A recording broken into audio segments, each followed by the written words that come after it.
বৃহস্পতিবার পবিত্র রাতে কেউ যদি এই দোয়াটি 100 বার পরে, কোনো দিন পৃথিবীর কোনো মানুষের কাছে তার হাত পাততে হবে না।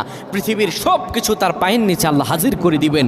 দারিদ্রতা থেকে মুক্তি দান করবেন, বিপদ আপদ থেকে মুক্তি দান করবেন, তার সম্মানকে সুউচ্চতা দান করবেন, অসুস্থতা থেকে দূরে রাখবেন। আল্লাহর অশেষ দয়া ও রহম তাকে দান করে দিবেন। সুবহানাল্লাহ।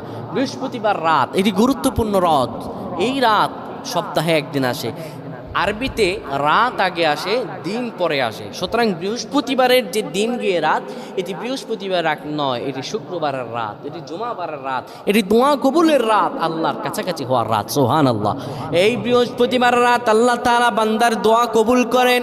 কেউ যদি বৃহস্পতিবার রাতে ঈশা নামাজের পরে পবিত্র হয়ে ইয়া হাইয়ু ইয়া হাইয়ু ইয়া হাইয়ু ইয়া রফিয়ু ইয়া রফিয়ু ইয়া রফিয়ু এই দোয়াগুলো পড়তে পারে 100 বার, আল্লাহ রাব্বুল আলামিন তার